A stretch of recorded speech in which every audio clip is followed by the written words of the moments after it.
નમસ્તે મિત્રો, હું લીના વાઢેર આપ સૌ સાહિત્ય પ્રેમી, વાચન પ્રેમી, કલા પ્રેમી મિત્રોનું મારી આ યુટ્યુબ ચેનલ ઓડિયો ગુજબુક્સમાં સ્વાગત કરું છું. આજે આપણે જોઈશું સદગુરુ દ્વારા લિખિત પુસ્તક મૃત્યુ પ્રકરણ 1.2 નશ્વર પ્રકૃતિ. લોકોને એવું લાગે છે કે જો તેઓ ભગવાનને યાદ કરતા રહે તો તેઓ આધ્યાત્મિક બની જશે. બિલકુલ નહીં. જો તમે ભગવાન વિશે વિચારતા રહેશો અથવા તેમાં માનતા રહેશો તો તમે તમારું કામ યોગ્ય રીતે નહીં કરો, પરંતુ તમને એવું લાગે છે કે તમે સારા પરિણામો ઉત્પન્ન કરશો. તમે પરીક્ષા માટે યોગ્ય અભ્યાસ નહીં કરો અને તમને એવું લાગે છે કે પ્રાર્થના કરીને તમારો ક્લાસમાં પહેલો નંબર આવી જશે. આ પ્રકારના લોકો જીવન પ્રત્યે અન્ય લોકો કરતાં વધુ બેશરમ બની જાય છે, કારણ કે હવે તેમની પાસે ભગવાનનો સહારો છે. હંમેશાથી એવા લોકો જેમણે માન્યું કે ભગવાન તેમની સાથે છે, તેમણે આ ધરતી પર સૌથી વધુ હિંસક વસ્તુઓ કરી છે. મારી સાથે ભગવાન છે તે તેમને એક નવો આત્મવિશ્વાસ આપે છે, જે બહુ ખતરનાક છે. જો ઈશ્વર વિશે તમારો અભિપ્રાય આ પ્રકારનો છે તો તમે આધ્યાત્મિક નહીં બનો. વાસ્તવમાં તમે વધુ બેશરમ અને મૂર્ખ બની શકો છો. એક વખતની વાત છે. બે અત્યંત તોફાની છોકરાઓ એક વિસ્તારમાં રહેતા હતા. સામાન્ય રીતે જ્યારે નાના બાળકો તોફાની હોય ત્યારે તેઓ વારંવાર કોઈ સમસ્યામાં ફસાતા હોય છે. આ બે બાળકો સાથે પણ એવું જ બન્યું. એ બાળકો વિશે સમાજમાં બધા વાતો કરવા લાગ્યા, જેના લીધે છોકરાઓના માતા પિતા ખૂબ જ શરમજનક પરિસ્થિતિમાં મુકાવા લાગ્યા. કંઈ સમજાયું નહીં તો તેમને સુધારવા માટે તેમણે સ્થાનિક પાદરી પાસે લઈ જવાનું નક્કી કર્યું. બંને બાળકો એટલા બળ્યા હતા કે તેમને એકસાથે સંભાળવા અઘરા પડે, તેથી બંનેને વારાફરતી પાદરી પાસે લઈ જવાનું નક્કી કરવામાં આવ્યું. નાના છોકરાને પહેલાં લઈ ગયા અને તેને પાદરીની કચેરીમાં બેસાડીને તેઓ જતા રહ્યા. લાંબો ઝબ્બો પહેરેલો પાદરી ગંભીર ચહેરા સાથે તેના રૂમમાં આમ તેમ ચાલી રહ્યો હતો. છોકરો ત્યાં બેઠો રહ્યો અને તેની આંખો ડાબેથી જમણે ફરતી રહી. પાદરીએ આમ તેમ ચાલતા ચાલતા એક યોજના બનાવી. તેણે વિચાર્યું, જો આ છોકરાને હું સમજાવી દઉં કે ભગવાન તેની અંદર છે તો તેના તોફાન બંધ થઈ જશે. તેથી પાદરી અચાનક વચ્ચે ઊભો રહ્યો અને એક મોટા અવાજ સાથે પૂછ્યું, ભગવાન ક્યાં છે? છોકરાને આશ્ચર્ય થયું. તે આસપાસ જોવા લાગ્યો, કારણ કે તેને લાગ્યું કે ભગવાન પાદરીની કચેરીમાં ક્યાંક હોવા જોઈએ. પાદરીને ખ્યાલ આવ્યો કે છોકરાને બરાબર સમજાયું નથી. પાદરીને થયું કે ભગવાન તેની અંદર છે, તેના વિશે છોકરાને કંઈક આડકતરો ઇશારો કરવો જોઈએ. તેથી પાદરીએ ટેબલ પર ઝૂકીને છોકરા તરફ ઇશારો કરીને ફરીથી મોટા અવાજમાં પૂછ્યું, ભગવાન ક્યાં છે? તે છોકરાના ચહેરા પર વધારે મૂંઝવણ દેખાઈ અને તે ટેબલની નીચે જોવા લાગ્યો. પાદરીએ જોયું કે છોકરો હજુ પણ કંઈ સમજ્યો નથી. તેથી આસપાસ એક આંટો મારીને તે છોકરાની નજીક આવ્યો. તેની છાતી પર હાથ થપથપાવીને પૂછ્યું, ભગવાન ક્યાં છે? તે છોકરો ઊભો થયો અને રૂમની બહાર ભાગી ગયો. તેના મોટા ભાઈ પાસે દોડી જઈને તેણે કહ્યું, આપણે મોટી મુશ્કેલીમાં ફસાઈ ગયા છીએ. મોટા ભાઈએ પૂછ્યું, કેમ, શું થયું? તેણે કહ્યું, તેમના ભગવાન ખોવાઈ ગયા છે અને તેમને લાગે છે કે આ કામ આપણું છે. ભગવાન વિશે વિચારશો તો તમને લાગશે કે તમે જીવનમાં ગમે તેવી મૂર્ખામી કરી શકો છો અને માત્ર પ્રાર્થના કરવાથી બધું સારું થઈ જશે. આ આધ્યાત્મિક બનવું નથી. જ્યારે તમે જાગૃત બનો કે તમે પણ મરશો, માત્ર ત્યારે જ તમે આધ્યાત્મિક બનશો. જ્યારે આ નશ્વરતાની જાગૃતતા તમારી અંદર પ્રવેશે, માત્ર ત્યારે જ તમે અંદરની તરફ વળશો. જ્યારે તમે તમારા નશ્વર અસ્તિત્વ તરફ ધ્યાન આપશો, ત્યારે તમને એ જાણવાની પણ ઉત્કંઠા થશે કે જીવનનો સ્ત્રોત શું છે. તમને જાણવાની ઈચ્છા થશે કે આ બધું શું છે અને તેનાથી આગળ શું છે. તે એક સહજ ખોજ બની જશે. તે આધ્યાત્મિક પ્રક્રિયા છે. જો કોઈને મૃત્યુનો ખ્યાલ ન હોય તો તેઓ આધ્યાત્મિકતાની ખોજમાં નહીં નીકળે. યુવાનીમાં તમને લાગે છે કે તમે અમર છો. ધીમે ધીમે જેમ ઉંમર થાય તેમ ઓછામાં ઓછું તમારું શરીર તમને યાદ અપાવે છે કે તમે નશ્વર છો. જ્યારે તમે મૃત્યુનો સામનો કરો અથવા તો તમારા કોઈ પ્રિયજનનું મૃત્યુ થાય ત્યારે તમને ચોક્કસપણે આશ્ચર્ય થશે કે આ બધું શું છે. જો તમે તમારા જીવનની નશ્વર પ્રકૃતિ વિશે જાગૃત હો તો કોઈ સામે ગુસ્સે થવાનો કે કોઈ સાથે ઝઘડો કરવાનો કે બીજું કોઈ પણ મૂર્ખતાપૂર્ણ કામ કરવાનો સમય જ ક્યાં છે. એકવાર તમે મૃત્યુનો સ્વીકાર કરો અને તમે તે વિશે જાગૃત હો કે તમે મરશો, પછી તમે જીવનની દરેક ક્ષણને શક્ય તેટલી સુંદર બનાવવાનો પ્રયત્ન કરશો. જે લોકો અસ્તિત્વની નાજુક અને નશ્વર પ્રકૃતિ વિશે સતત જાગૃત હોય છે, તેઓ એક પણ ક્ષણ ગુમાવવા માંગતા નથી. તેઓ સ્વાભાવિક રીતે જાગૃત રહેશે. તેઓ એમને એમ નહીં જીવે. તેઓ ખૂબ જ અર્થપૂર્ણ જીવન જીવશે. જે લોકોને લાગે છે કે તેઓ અમર છે, માત્ર તેઓ જ મરે ત્યાં સુધી લડતા ઝઘડતા રહે છે. ભારતીય પરંપરામાં સ્મશાન પરિસરને હંમેશા ખૂબ પવિત્ર માનવામાં આવે છે. જ્યારે પણ કોઈનું મૃત્યુ થાય પછી ભલે તમારો તેમની સાથે કોઈ પરિચય ન હોય તો પણ તે ક્યાંક તમને સ્પર્શે છે. કોઈપણ વાસ્તવિક આધ્યાત્મિક પ્રક્રિયામાં હંમેશા મૃત્યુની સુગંધ હોય છે. જો તમે તેમાં પૂરતા ઊંડા જશો તો તે તમને યાદ અપાવશે કે તમે નશ્વર છો.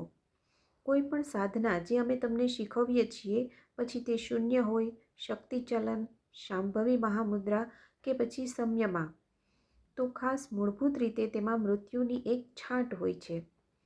જો તેમાં મૃત્યુની છાંટ ન હોય તો તે આધ્યાત્મિકતા નથી, માત્ર મનોરંજન છે. જો કોઈએ તમને કોઈ છીછરી પ્રક્રિયા શીખવાડી હોય તો તેમાંથી તમને થોડું સારું લાગી શકે છે, પરંતુ તેમાં કંઈ વિશેષ હોતું નથી. પરંપરાગત રીતે બધા યોગીઓ તેમની આધ્યાત્મિક ખોજ સ્મશાન ગૃહમાં શરૂ કરતા હતા. વાસ્તવમાં ઘણા ગુરુઓએ તેનો આધ્યાત્મિક પ્રક્રિયા તરીકે ઉપયોગ કર્યો છે. ગૌતમ બુદ્ધે તેમના ભિક્ષુકો માટે તે ફરજિયાત કર્યું હતું. તેમની પાસે આવેલા કોઈને પણ દીક્ષા આપતા પહેલાં તેઓ દીક્ષાર્થીને 3 મહિના સુધી સૌથી વ્યસ્ત સ્મશાનમાં જઈને મરદાઓને બળતા જોવાનું કહેતા. આજે પણ જો તમે વારાણસીમાં મણિકર્ણિકા ઘાટ પર જશો તો કોઈપણ સમયે ત્યાં અડધો ડઝન મરદાઓ બળતા હશે. ત્યાં તે એક સામાન્ય પ્રક્રિયા છે, તેથી સહજતાથી થતી રહે છે.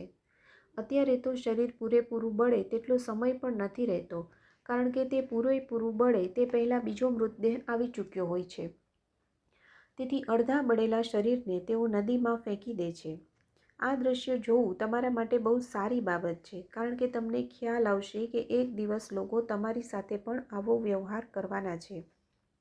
જ્યારે હું નાનો હતો ત્યારે આ બાબતો વિશે મને કોઈ જાણકારી ન હતી, પરંતુ 8 થી 17 વર્ષની ઉંમર વચ્ચે મેં ઘણો બધો સમય સ્મશાનમાં વિતાવ્યો હતો. મને તેના વિશે જિજ્ઞાસા થતી. સ્મશાનમાં કેવી વિચિત્ર ઘટનાઓ થાય તેના વિશે લોકો અલગ અલગ વાતો કરતા. મેં વાર્તાઓ સાંભળી હતી કે અહીં આત્માઓ ઝાડ પર ઊંધી લટકતી હોય છે. મને મારી આંખે તે જોવાની ઈચ્છા હતી. તેથી મેં ઘણા દિવસો અને રાતો સ્મશાનમાં વિતાવી હતી. એક અમારા ઘરની નજીક હતું અને બીજું ચામુંડી હિલ્સની તળેટીમાં હતું. ચામુંડી હિલ પાસેનું સ્મશાન ગૃહ અત્યંત વ્યસ્ત રહેતું. જ્યારે તમે ત્યાં જાઓ ત્યારે ઓછામાં ઓછા 4 થી 5 મરદાઓ બળતા જોવા મળતા. જ્યારે પણ હું ટ્રેકિંગમાં હતો ત્યારે અહીં રાત વિતાવતો, કારણ કે ત્યારે ટેકરી ઠંડી રહેતી પણ અહીં આગ સતત સળગતી રહેતી હતી. તેથી હું અગ્નિ પાસે બેસીને બસ તેને જોયા કરતો.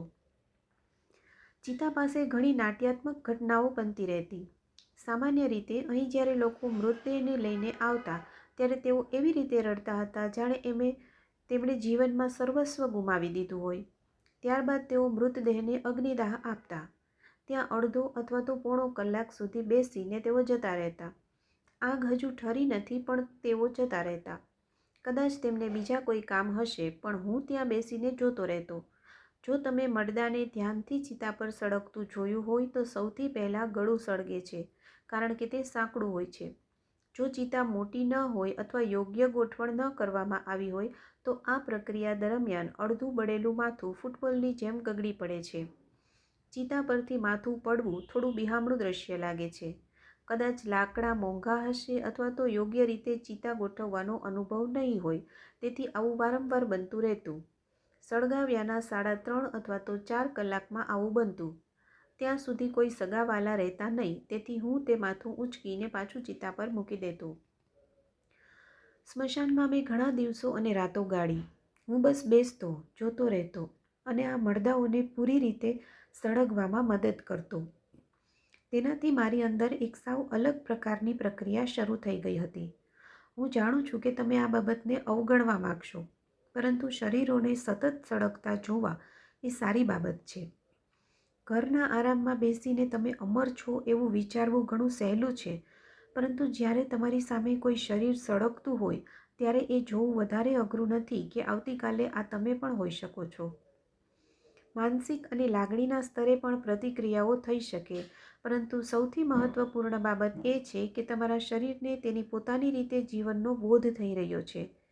એક બીજા શરીરને સળગતું જોવું તેને ઊંડી રીતે અસ્થિર બનાવી દે છે. તેનાથી તમારી અંદર એક અલગ પ્રકારની સમજ અને જાગૃતતા આવે છે. સ્મશાનમાં બેસીને જો તમે ત્યાં જે બને છે તે જોતા રહેશો તો ઘણી કલ્પનાઓ જે પોતાના વિશે તમે કરી હશે તે ભસ્મ થઈ જશે. જ્યારે તમે મરદાઓને બળતા જુઓ ત્યારે તમારે તેના વિશે વિચારવું ન જોઈએ. માત્ર તેને જુઓ, તેને જોતા રહો અને માત્ર જોતા રહો. થોડી વાર પછી તમને દેખાશે કે તે તમે જ છો. તે કંઈ અલગ નથી, તે તમારું જ શરીર છે. એક વખત જો તમે સળગતા શરીરના સ્થાને તમારું શરીર મૂકી શકો અને પછી પણ ત્યાં બેસી શકો તો તમારી અંદર મૃત્યુ પ્રત્યે ઊંડો સ્વીકાર ભાવ આવશે. આ કોઈ માનસિક પ્રક્રિયા નથી. જ્યારે તમારું શરીર પોતે જ તેના અસ્તિત્વની નાજુકતાનો બોધ કરે છે ત્યારે એક ઊંડી રાહત અને સ્વીકૃતિ આવે છે. એક વખત મૃત્યુ પ્રત્યે ઊંડો સ્વીકાર ભાવ આવી જાય પછી તમારું જીવન પ્રચંડ પ્રમાણમાં ઘટિત થવા લાગશે. તમે મૃત્યુને દૂર રાખવાના પ્રયત્નો કર્યા, ખાલી તે કારણે જ જીવન તમારાથી દૂર રહ્યું છે. આ કારણે જ લગભગ દરેક યોગીએ તેમના જીવનના કોઈને કોઈ તબક્કે ઘણો સમય સ્મશાનમાં વિતાવ્યો હતો. અસ્તુ. તો મિત્રો, આઈ હોપ કે તમને આજનું આ વાંચન જરૂરથી ગમ્યું હશે. જો તમને આ ગમ્યું હોય અને તમે તમારા અન્ય સાહિત્ય પ્રેમી વાંચન પ્રેમી મિત્રોને આ પહોંચાડવા માગતા હો કે જે લોકોને ખરેખર સારું સાહિત્ય વાંચવામાં ખૂબ રસ છે પણ કોઈ પણ કારણસર સમયના અભાવે અથવા અન્ય કોઈ કારણસર તેઓ નિયમિત રીતે વાંચી નથી શકતા, તો આ ઓડિયો ચેનલ તમારા માટે જ છે. આ ઓડિયો ચેનલને વધુમાં વધુ એવા લોકો સાથે શેર કરો જેથી કરીને તેઓ વાંચીને નહીં તો સાંભળીને પણ સારા સાહિત્યનો આનંદ માણી શકે. અને હા, આ સંપૂર્ણ પુસ્તક સાંભળવા માટે જોડાયેલા રહો ઓડિયો ગુજબુક સાથે. ધન્યવાદ.